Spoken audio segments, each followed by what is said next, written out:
Hi, how are you? Hi, I'm well, Suzanne. How are you? Good, good. I'm Suzanne from tvmag.com. I got it. So we're here because Star Trek Discovery is coming out, the full last season, as well as the complete series hmm and Blu-ray and all that. Um, what was your involvement, if any, in the features or extras for the DVD set? Oh, they don't call us, but I mean, I've done some interviews and things like that. So whatever they use is whatever they use. They don't Right. they don't they don't tell me these things. Um, but I've heard some things from other people that they talk about Locke a lot, and they bring up, working under the prosthetics and all that kind of stuff. So, and hopefully there's some sort of blooper reel because we bumped into a lot of things on that set. So maybe there's something like that there, but I didn't have much to do with what happens in the special features. Okay. Well, do you collect DVDs or Blu-ray? I sure do. Man, I used to have the original series Star Trek set that came Hmm. in like these big plastic. Remember there one was blue, one was Yeah, yeah. yellow. When the third season, the worst I got season some was of in red. those. Yeah. I had them Uh, all original ones. Well, not the original, Next Generation on original videotape from the TV. yeah. Oh, from the TV. Yes, of Yeah. course. Where you'd have all the yeah, no, no. Yeah, no, I definitely am a collector. I still collect them. I still That's try to good. find it's so funny. I'll get in my car and my map will go, "Are you going to Barnes and Noble?" I'm like, "No, I'm not going. I'm always going to Barnes and Noble." So the map in the car goes, "Okay, go. You're going to buy a DVD at Barnes." That's a great Um, place to get them. yeah, Yeah. that's the only place to get them anymore. Well, I get them still on Amazon, so Yeah, it's that's true. they Yeah, deliver them to your door that way. I guess they do in Barnes and Noble too, but so you played two characters in Star Trek Discovery. First, a small role in season one. yeah. You got killed off on that one, right? No, I I think. just got beat up and Oh, then beat put up. in put in Okay, the okay. brig. Yeah. Right. And then a larger role in season five is Locke. How did it happen that you came back for the second role? Very quickly, is that first role was when I had auditioned for it. It was much bigger, and or I thought it was. And then Oh, by the time, long story short, by the time I was doing ADR on it, it had been cut down so much that it was uh, like a very small, and I was really upset about it. oh, And I was really upset because I love Star Trek and I wanted to be yeah, on the show. And sure. so because I thought now I can't do the show. I've burned myself on the Right. show with a small character, and now I can't come back as anything big. And so I was really upset. And I called the casting director Orly and Lisa Patterson up in Toronto, and I said I begged them like if there's ever anything on any of these shows that are actually at that point I think we only knew about Discovery, but if there's ever anything on Star Trek, I would love to do it again. I'll wear a prosthetic. And they're like, yes, yes, of course. And casting directors say that all the time, and you always just kind of dismiss it. And then, but to their credit, 5 years later, they just called me like, we think we have a character for you. And they didn't want me to audition really or go through the process of auditioning. They just was like, this is, I think, I still had to convince some of the producers and stuff, but I didn't go through the process of auditioning, Right.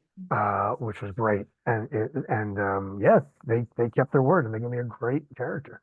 Oh yeah, Locke is an awesome character. Yeah, they have a long history in Star Trek of using the same actors over and over to Sure. play. Yeah. It's almost like Law and Order, right? Yeah. That's how I Like, referenced that before. if What you, if judge, you a judge one week, a bad guy the next. yeah, if Yeah. you look even at the original Star Trek, they have several actors who Sure. played same character, I different mean, how characters. many characters Yeah. Mark Leonard played major Yeah, that's characters true. three Mark Leonard times. played too. Yeah. Yeah. I was just remembering Diana Muldaur played too Yep. as well. Yeah. And then she From the came up original and later then as a Next Generation. regular on Next Yep. Generation. So, Yep. you never know. Yeah. You There are never more know. Star Treks for you to be I in. know. I've already been plotting, trust me. Oh, so I know that Locke is supposed to be a villain with Maul, but Oh, it's it good. seemed like he wasn't that bad. He was just trying to get by, and he had a difficult family and a difficult situation, and then he sort of had to go on the run and do bad things, kind of. But would you say it's fair that he wasn't really a villain? You can't play him as a villain. I most definitely Yeah. didn't play him as a Right. villain.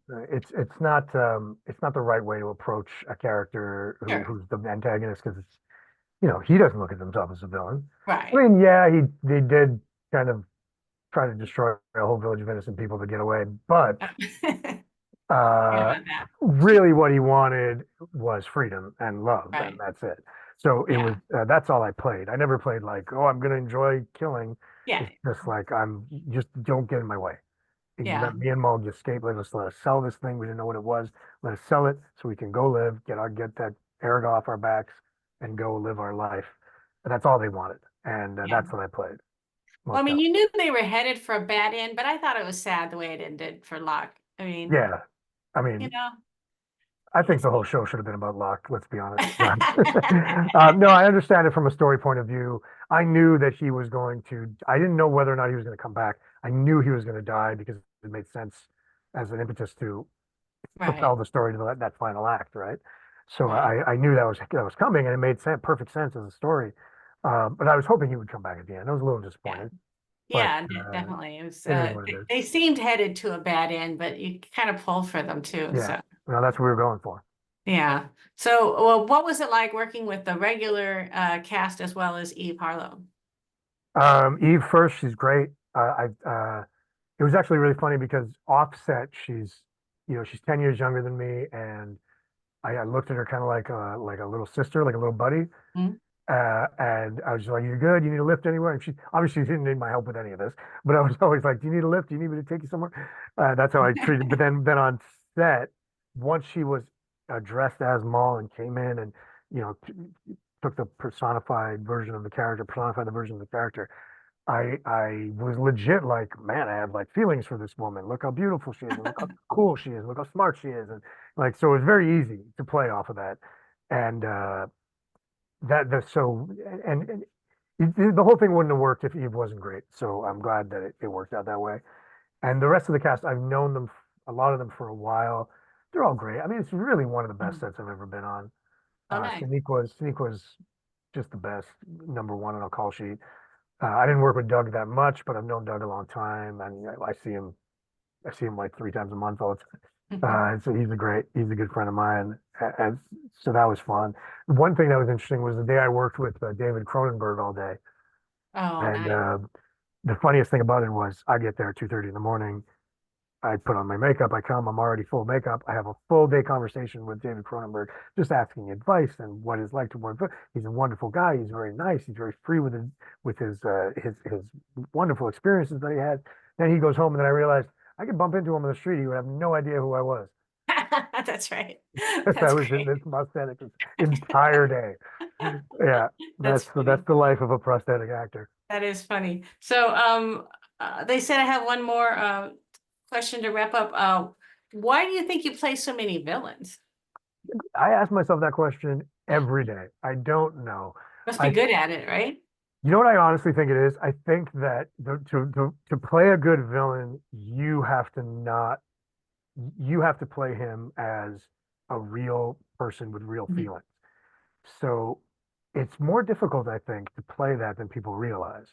Mhm. Like, so I get a lot of, Criminal Minds, FBI Most Wanted, like a lot of these bad guys. And I think the reason people cast me in it is because they go, well, we don't really know what's going on behind his eyes. Like, not that I'm crazy or anything, but like that he is a legitimate, real person. He's not just evil. Because even in these other characters I play, I'm always going to play, why is he doing this? And I'm going to give a reason for him to do it, even if he's like a psychopath. He's going to have his reason. And I play a lot of psychos. So I think that coupled with, my voice and I don't know, my size, I don't know. I don't know. I don't really know, All right. but it's definitely in my wheelhouse, that's for sure. All right. Well, thank you, and I'll see you on some other sci-fi show, I'm sure. I'm sure you will.